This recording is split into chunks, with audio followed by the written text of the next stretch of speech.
Welcome to our channel. IBPS CRP PO MT అనమాట. Probationary officers management trainee అనమాట. 6,432 వేకెన్సీస్కి సంబంధించి commencement of online registration అయితే ఈరోజు 2 August 2022 అయితే స్టార్ట్ అయింది.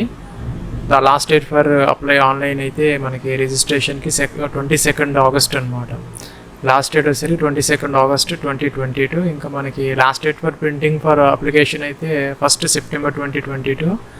ఇంకా ఆన్లైన్ ఫీ పేమెంట్ కూడా మనకి 22 ఆగస్టుతో అయితే అయిపోతుంది. ఇంకా రిమైనింగ్ డేట్స్ వచ్చేసరికి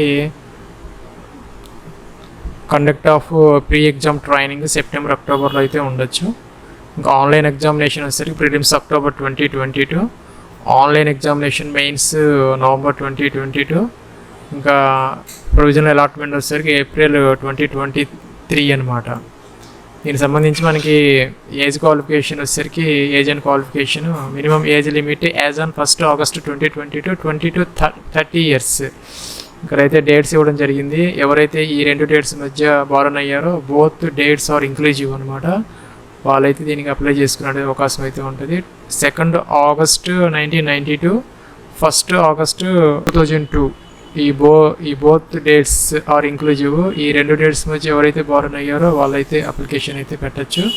ఇంకా SC ST 5 years, NCL OBCకి 3 years, physically handicap 10 years as యూజువల్గా అయితే ఏజ్ రిలాక్సేషన్ అప్లికబుల్ అయితే అవుతుంది. ఇంకా మనకి బేసిక్ ఎడ్యుకేషనల్ క్వాలిఫికేషన్ వచ్చేసరికి 22 ఆగస్ట్ 2022కి గ్రాడ్యుయేషన్ అయితే కంప్లీట్ అయి ఉండాలన్నమాట. ఆ రోజుకి must possess valid mark sheet, degree certificate అయితే ఉండాలి.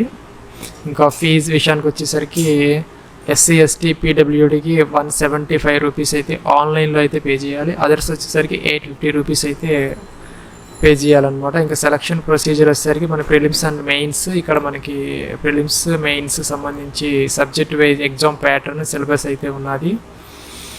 ఇంకా అప్లికేషన్ ఆన్లైన్ పెట్టేదాని రిక్వైర్మెంట్స్ ఏంటంటే మన ఫోటోగ్రాఫ్ అయితే కావాలి. 4.5 centimetres into 3.5 centimetres, 20 to 50 KB అయితే ఉండాలి. సిగ్నేచర్ వచ్చేసరికి 140 into 60 పిక్సెల్స్ అయితే ఉండాలి. 10 to 20 KB మధ్య అయితే ఉండాలన్నమాట. ఇంకా లెఫ్ట్ థంబ్ ఏదైతే ఉన్నదో మనకి 240 పిక్సెల్స్ అయితే ఉండొచ్చు. ఇంకా మనకి 20 to 50 KB మధ్య అయితే ఉండాలన్నమాట. ఇంకా డిక్లరేషన్ ఏదైతే ఉందో ఇలా అయితే ఇవ్వాలి. మనం కామా పెట్టి మన పేరు రాసుకొని hereby declare that all the information submitted by me in the application form is correct, true and valid. I will present the supporting documents as and when required అని ఒక వైట్ పేపర్ మీద అయితే ఇది రాసి ఇదైతే scan చేయాలన్నమాట. ఇది మన JPGలో చేయాలి. ఇప్పుడు చెప్పినవన్నీ కూడా ఈ డిక్లరేషన్ వచ్చేసరికి మనకి 50 to 100 KB మధ్య అయితే ఉండొచ్చు అనమాట. ఈ డిక్లరేషన్ అయితే మనం వైట్ పేపర్ మీద బ్లాక్ ఇంక్తో మాత్రమే రాయాలి. నీట్గా కనపడేలాగా అంతవరకే స్కాన్ చేయాలి. ఇంకా మనకి 10th class certificate, marks memos, ఇంకా డిగ్రీ PG ఏమన్నా ఉంటే అవి, ఇంకా mobile number, valid email ID ఇవన్నీ దగ్గర పెట్టుకొని అయితే మనం ఆన్లైన్ రిజిస్ట్రేషన్ ఇక్కడ click here for new registration అయితే ఉంది, ఇదైతే తీసుకోవాలి. తీసుకుంటే ఎలాగైతే వస్తుంది మనం ఇక్కడైతే మనం ఫస్ట్ నేమ్ అయితే ఇవ్వాలి. Up to 35 characters. సేమ్ నేమ్ని ఇక్కడ కన్ఫర్మ్ చేయాలి, రిపీట్ చేయాలి. అలాగే middle name confirm, last name confirm. ఇంకా ఇక్కడ మొబైల్ నెంబర్ అనమాట 10 digits. ఇంకా సేమ్ మొబైల్ నెంబర్ అయితే కన్ఫర్మ్ చేయాలి. ఇంకా అయితే ఇక్కడ ఈమెయిల్ ID అయితే ఇవ్వాలన్నమాట. సపోజ్ XYZ ఇక్కడ ఇవ్వాలి. డొమైన్ నేమ్ Gmail, Yahoo ఏదైతే ఉందో అది ఇక్కడ ఇవ్వాలి. అట్లాగే ఇక్కడ ఫుల్ ఈమెయిల్ ID అయితే ఇవ్వాలి. సపోజ్ xyz@gmail.com అలాగా ఇవ్వాలన్నమాట. ఇక్కడైతే మన సెక్యూరిటీ కోడ్ ఇక్కడ ఏది ఉందో అక్కడ ఈ బాక్స్లో అయితే టైప్ చేయాలి. మనకి ఏదన్నా కన్ఫ్యూజ్గా ఉంటే దీని మీద క్లిక్ చేసి ఇది మారిపోతుంది. ఇది ఇక్కడ ఎంటర్ చేసి సేవ్ అండ్ నెక్స్ట్ అయితే అనాలన్నమాట. మనకైతే ఇక్కడ are you sure data entered is correct అని వస్తున్నది. మనం ఓకే అన్నాము. ఎలా అంటే మన రిజిస్ట్రేషన్ అయితే కంప్లీట్ అయిపోతుంది. మనకి రిజిస్ట్రేషన్ నెంబర్ వస్తుంది, పాస్వర్డ్ అయితే వస్తుంది. దీన్ని మనం నోట్ చేసుకొని పెట్టుకొని తర్వాత అయితే మనం లాగిన్ అవ్వడానికి అవకాశం అయితే ఉంటుంది. ఇంకా ఇక్కడ మనం సిగ్నేచర్, ఇక్కడ మన ఫోటోగ్రాఫ్, ఇక్కడ సిగ్నేచర్ అయితే అప్లోడ్ చేయాలి ఇందాక చెప్పినటువంటి సైజెస్లో. ఇంకా టిక్ ఆన్ అయితే చేయాలి ఈ 2 కూడాను. తర్వాత నెక్స్ట్ అయితే అనాలన్నమాట. ఫస్ట్ మనం బ్రౌజ్ నెక్స్ట్ అయితే మనకి ఈ ఫామ్ అయితే వస్తుంది. ఇక్కడ మన జనరల్, ఓబీసీ, ఎస్టీ, ఎస్సీ ఇవైతే మనం సెలెక్ట్ చేసుకోవాలి. ఇక్కడ ఎస్సీ, ఎస్టీ, ఓబీసీ ఇస్తాం, దానికి సంబంధించినటువంటి సర్టిఫికేట్ అయితే మన దగ్గర ఉండాలి. ఇంకా are you person with benchmark disability, yes అంటే కనుక ఇక్కడ మనకి ఏ డిజబిలిటీ అయినా వస్తుంది, హెచ్ఐబిఐ అలాగా అదైతే ఇవ్వాలి. ఇంకా ఇక్కడ మనం దానికి సంబంధించినటువంటి డిజబిలిటీ పర్టికులర్స్ అయితే ఉన్నాయి. Are you as per PWD guidelines eligible to you compensate time at the time of examination అడుగుతున్నది. ఎస్ పెట్టుకోవాలి. Are you suffering from cerebral palsy and your writing speed is ఎఫెక్టెడా, ఎస్ అయితే yes, no అయితే no అనమాట. ఇవన్నీ కూడా మనకి PhD క్యాండిడేట్స్కి సంబంధించినట్టు. If yes do you need, yes అయితే ఎస్, నో అయితే నో అయితే ఇవ్వాలి. ఒకవేళ కనుక నో అయితే పీడబ్ల్యూడి మనం నో అనే ఇవన్నీ డిజబుల్ అయిపోతాయి. ఇక్కడికి వచ్చేసేయాలి మనం. Are you a family member of those who died in 1984 riots అయితే నో అయితే ఇవ్వాలి. ఎస్ అయితే ఎస్, నో అయితే నో. ఇంకా ఎక్స్ సర్వీస్ మ్యాన్, ఎస్ అయితే ఎస్, నో అయితే no. Next actual service render in defence service, ex serviceman yes అయితే కనుక ఈ ఫీల్డ్స్ అయితే ఇవ్వాల్సి వస్తుంది. Date of relief from the defence service ఎప్పుడు అయ్యాము, డేట్, మంత్, ఇయర్ అయితే ఇవ్వాలి ఇక్కడ. ఇంకా have you join government job on the civil side after availing the benefits, ex service మ్యాన్కి సంబంధించింది. ఎస్ అయితే ఎస్, నో అయితే నో అనమాట. ఇంకా రిలీజియన్ అయితే ఇవ్వాలి. ఇంకా ఇక్కడ do you belongs to religious minority community అయితే yes, otherwise no. Whether serving in government, quasi government or public sector undertaking అయితే ఎస్, అదర్వైజ్ నో అనమాట. ఇంకా have you appeared for the CW CRP PO MT earlier, మనం ఎప్పుడన్నా ఈ PO ఎంటీకి ఇప్పుడు పెడుతున్న అప్లికేషన్కి ఈ వేకెన్సీస్ గతంలో ఎప్పుడైనా అపియర్ అయ్యామా, అయితే కనుక మనం ఎన్ని అటెంప్ట్స్ అయ్యాము, హౌ మెనీ అటెంప్ట్స్, 1, 2 అలాగైతే ఇవ్వాలి మనం. ఇక్కడైతే మనం సెలెక్ట్ చేసుకోవాలి. Select the PO empty attempt earlier, ఏదైతే నెంబర్ అయితే ఏదైతే ఉందో మనం అంతకుముందు అప్లై చేసిన దానికి అవైతే మనం సెలెక్ట్ చేసుకోవాలి, లేకపోతే లేదు. నెక్స్ట్ వచ్చేసరికి మనం నేషనాలిటీ ఇండియన్ సెలెక్ట్ చేసుకోవాలి. స్టేట్ అయితే సెలెక్ట్ చేసుకోవాలి. నెక్స్ట్ వచ్చేసరికి సెంటర్ అయితే మనం సెలెక్ట్ చేసుకోవాలి. ఇక్కడ మనకి సంబంధించి మనం ఏదైతే స్టేట్ సెలెక్ట్ చేసుకుంటాం దానికి సంబంధించిన డిస్ట్రిక్ట్స్ అయితే వస్తాయి. నేను ఇక్కడ ఆంధ్రప్రదేశ్ ఇచ్చాను, దానికి సంబంధించినటువంటి డిస్ట్రిక్ట్స్ అయితే ఇక్కడ వచ్చాయి, నేను సెలెక్ట్ చేసుకున్నాను. I intent to bring the following ID when appearing the examination. I confirm my name and ID in this application exam exactly. ఈ కింద ఇచ్చినటువంటి ప్రూఫ్ ఐడిని నేను అయితే ఈ ఎగ్జామినేషన్ సెంటర్కి ప్రజెంట్ చేస్తానని చెప్పి అడుగుతున్నది. నెక్స్ట్ ఇక్కడ డేట్ ఆఫ్ బర్త్ అయితే ఇవ్వాలి, డేటు, మంత్, ఇయర్. ఇంకా ఏజ్ కంప్లీట్ యాజ్ ఆన్ ఆటోమేటిక్గా వస్తుంది. Male gender, male, female, others అయితే సెలెక్ట్ చేసుకోవాలి. ఇంకా you have twin brothers, sister అయితే ఎస్, అదర్వైజ్ నో. ఒకవేళ ఉంటే కనుక మేలా ఫీమేలా, వాళ్ళ నేమ్స్, ఇంకా మెరిటల్ స్టేటస్, మ్యారీడా అన్మ్యారీడా, ఇంకా ఫాదర్స్ నేమ్ ఇక్కడ ఇవ్వాలి, మదర్స్ నేమ్ ఇవ్వాలి, మ్యారీడ్ అయితే స్పౌజ్ నేమ్ ఇవ్వాలి. ఇక్కడ అడ్రస్ 1, అడ్రస్ 2, అడ్రస్ 3, ఇక్కడైతే డిస్ట్రిక్ట్ అయితే ఎంటర్ చేయాలి. ఇక్కడైతే స్టేట్ సెలెక్ట్ చేసుకోవాలి. ఇంకా అయితే ఇక్కడ మనం పిన్ కోడ్ అయితే ఇవ్వాలి. ఈ రెండు సేమ్ అయితే కనుక కరస్పాండెన్స్ పర్మనెంట్ ఇది టిక్ ఆన్ చేసుకోవాలి. ఇంకా అయితే ఇక్కడ మనం జిఎస్టీకి కమ్యూనికేషన్ అడ్రస్సా లేకపోతే పర్మనెంట్ అడ్రస్సా అనేది సెలెక్ట్ చేసుకోవాలి. మనకి ఇక్కడ ఫీజు అయితే ఆటోమేటిక్గా వచ్చింది. నేను షెడ్యూల్ 50 రూపీస్ వచ్చి ఉండేది, ఇకైతే 175 రూపీస్ వచ్చింది. సేవ్ అండ్ నెక్స్ట్ అనాలన్నమాట. ఇక్కడైతే మనం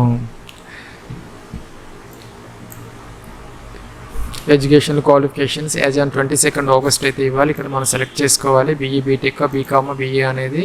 ఇక్కడైతే మనం ఆర్ట్స్, సైన్స్, కామర్స్ అయితే సెలెక్ట్ చేసుకోవాలి. డేట్ ఆఫ్ పాసింగ్ అయితే ఇవ్వాలి. ఇక్కడ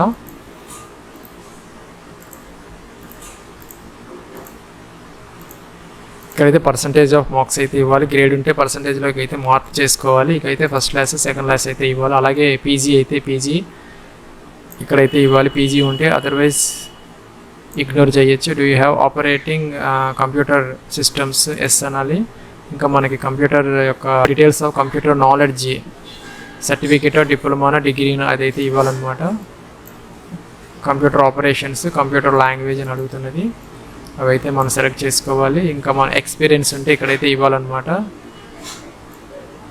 నెక్స్ట్ ఇక్కడ మన pre exam training for SC ST minority కమ్యూనికేషన్కి ఎస్ అయితే ఎస్, నో అయితే నో. ఇఫ్ ఎస్ మనం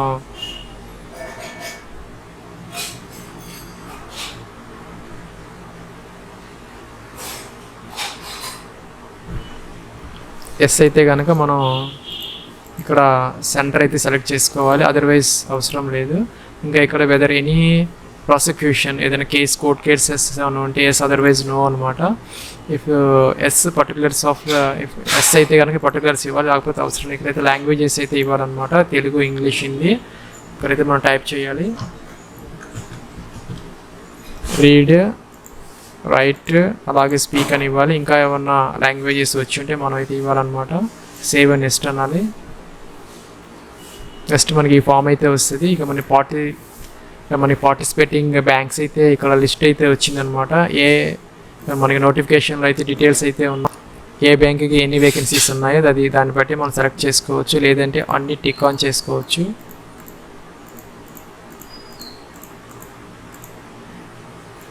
నెక్స్ట్ అయితే మనం సేవ్ అండ్ నెక్స్ట్ అనాలి. నెక్స్ట్ ప్రివ్యూ అయితే ఇలా వచ్చిందనమాట. కంప్లీట్ డీటెయిల్స్ అన్నీ వచ్చినాయి ఇక్కడ మనం ఇచ్చినటువంటి మొత్తం.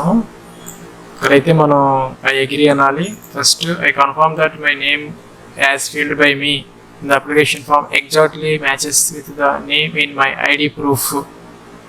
మన ఏదైతే ఐడి ప్రూఫ్ ఇస్తున్నామో, ఈ పాన్ కార్డు, ఆధార్, దాంట్లో ఉన్నది నేమ్, ఇక్కడ ఇచ్చిన నేమ్ సేమ్ అయితే కనుక టిక్ ఆన్ చేయాలి. there is a change in my name, మన నేమ్ ఎప్పుడైనా చేంజ్ చేసుకున్నట్టయితే కనుక ఆ డాక్యుమెంట్ ప్రూఫ్ లేదా టైమ్ ఆఫ్ ఎగ్జామినేషన్ మనం ఇస్తామని డిక్లరేషన్ అయితే ఇవ్వాలి, అదర్వైజ్ అవసరం లేదు. ఇక్కడైతే క్యాప్చా ఇవ్వాలి. ఇక్కడైతే కంప్లీట్ రిజిస్ట్రేషన్ అయితే అనాలన్నమాట. ఇది కూడా మనం టిక్ ఆన్ చేయాలి. ఇక్కడ క్యాప్చా ఇవ్వాలి. ఇక్కడైతే మనం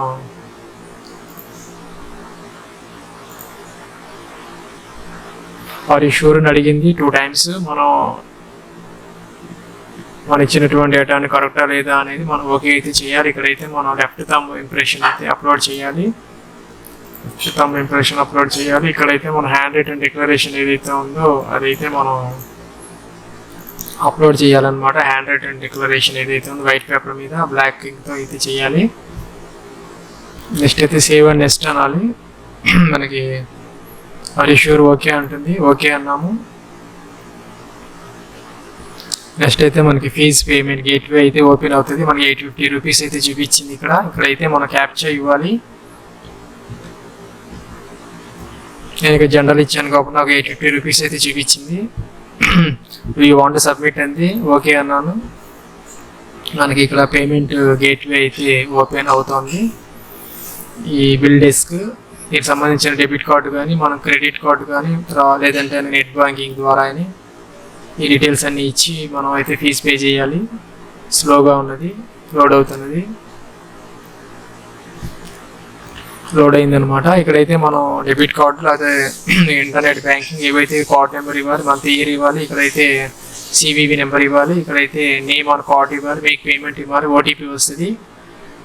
మన ఫోన్కి ఓటీపీ ఇచ్చేస్తే పేమెంట్ అయితే జరుగుతుంది. తర్వాత అయితే లాగిన్ అయి ప్రింట్ అయితే తీయాలన్నమాట. ఇదన్నమాట మనకి లాగిన్ ఫాము. ఇక్కడైతే మనం ఎంటర్ రిజిస్ట్రేషన్ నెంబర్ అనాలి, ఇక్కడ పాస్వర్డ్ అనాలి, ఇక్కడ సెక్యూరిటీ కోడ్ సబ్మిట్ అంటే మనకి అప్లికేషన్ ప్రింట్ అయితే తీసుకోవచ్చు అనమాట.